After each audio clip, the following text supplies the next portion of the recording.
Selamat datang di video pembelajaran Seni Budaya SMP kelas 9 materi Seni Lukis. Hai, apa kabar? Semoga dalam keadaan sehat selalu ya. Perkenalkan, nama saya Ibu Dea Halida SPD, bisa dipanggil dengan Ibu Dea. Saya mengajar seni budaya di SMP Negeri 1 Medan. Belajar seni, hidup kita lebih berwarna. Oke, baiklah, dalam kesempatan kali ini saya akan menerangkan pembelajaran mengenai seni lukis. Yuk kita lihat penjelasan berikut ini.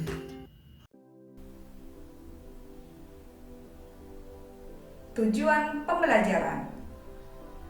Setelah mempelajari materi ini, diharapkan siswa mampu 1. Menjelaskan pengertian seni lukis, 2. Mengidentifikasi unsur karya seni lukis, 3. Mengelompokkan aliran atau gaya seni lukis, 4. Membedakan aliran atau gaya seni lukis.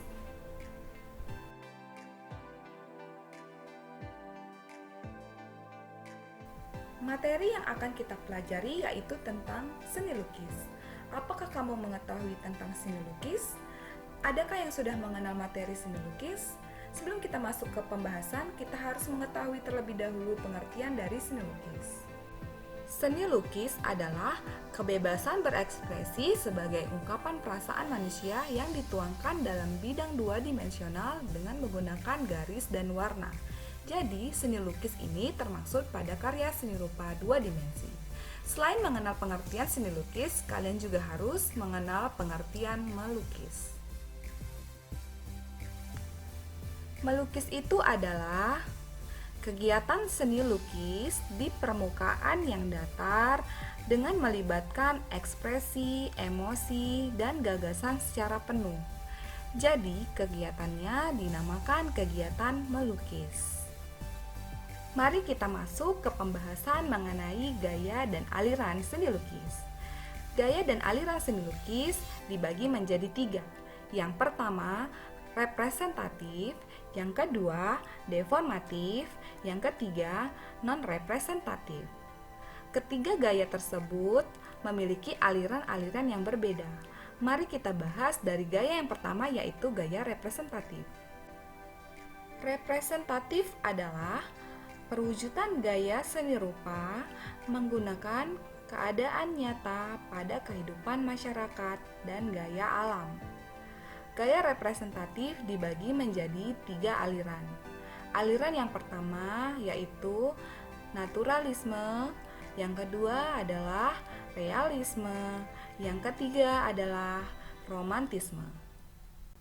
Kita lihat contoh lukisan di setiap alirannya. Yang pertama, aliran naturalisme. Aliran naturalisme menggambarkan keadaan alam.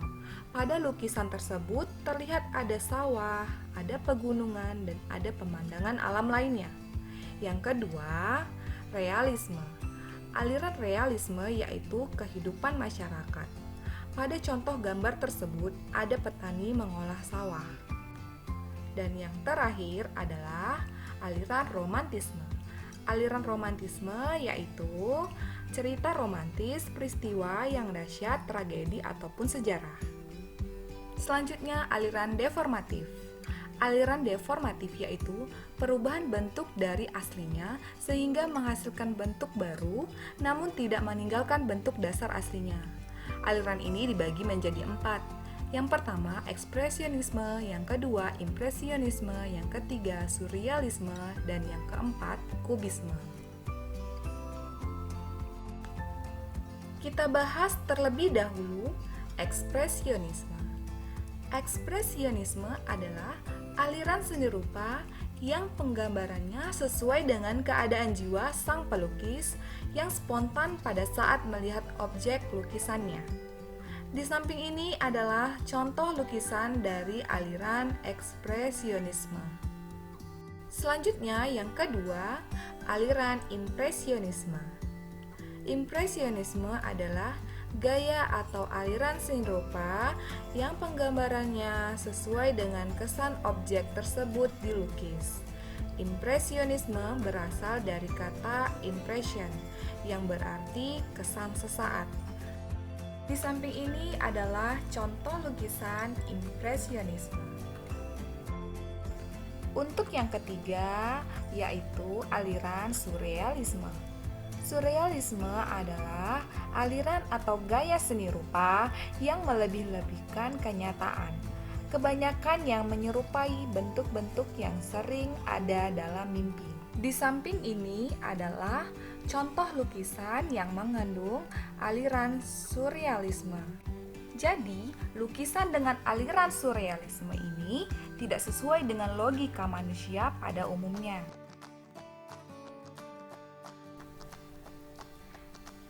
Yang keempat adalah aliran kubisme. Aliran atau gaya seni rupa yang penggambarannya berupa bidang persegi empat atau bentuk dasarnya kubus. Kubisme berasal dari kata kubus yang berarti bidang atau bentuk persegi empat. Di samping ini contoh lukisan kubisme. Selanjutnya, gaya non-representatif. Non-representatif adalah seni lukis yang penggambarannya dengan bentuk yang sangat sulit untuk dikenal atau dengan kata lain bersifat abstrak. Bentuk lukisannya ada di samping berikut. Penjelasan yang terakhir tentang tema seni lukis. Dalam membuat lukisan, yang pertama kali harus kita lakukan adalah menentukan tema terlebih dahulu. Ibu akan menjelaskan tentang tema seni lukis berikut ini. Tema seni lukis. Yang pertama, hubungan manusia dengan dirinya sendiri. Terkadang pelukis menggunakan potret dirinya sendiri untuk dijadikan objek lukisannya. Yang kedua, hubungan manusia dengan manusia lain. Dalam memilih objek, pelukis bisa menggunakan orang lain untuk menjadi objek. Yang ketiga, hubungan manusia dengan alam sekitar. Alam sekitar sangat menarik untuk dijadikan sebuah objek. Contohnya pemandangan alam, pemandangan yang ada di sekitar kita lainnya. Yang keempat, hubungan manusia dengan benda. Benda-benda di sekitar memiliki keunikan tersendiri bagi si pelukis. Kelima, hubungan manusia dengan aktivitasnya. Dan yang terakhir, hubungan manusia dengan alam khayal. Nah, itu saja penjelasan dari Ibu tentang materi seni lukis. Selanjutnya, anak-anak Ibu menjawab pertanyaan tentang aliran seni lukis berikut ini. Aliran apakah lukisan di bawah ini? Yang pertama, yang kedua, yang ketiga, dan yang keempat. Jawab dengan tepat ya anak-anak. Gimana? Sudah mengerti tentang materi seni lukis? Untuk menjawab pertanyaan yang tadi, anak-anak Ibu dapat menuliskannya di buku, serta tuliskanlah rangkuman materi seni lukis di buku catatan. Untuk pengumpulan tugas, anak-anak Ibu fotokan hasil pekerjaannya, lalu kirim ke Google Classroom.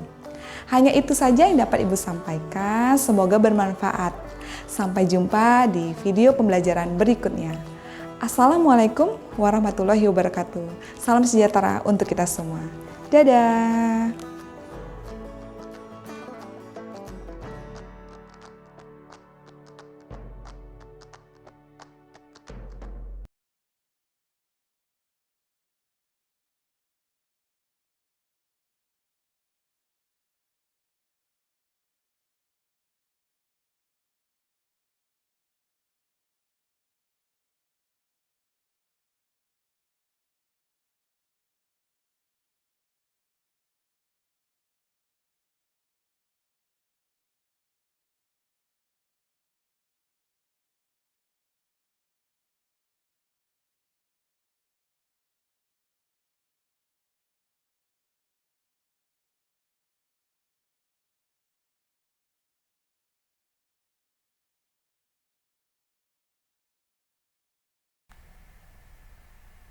Aliran apakah lukisan di bawah ini?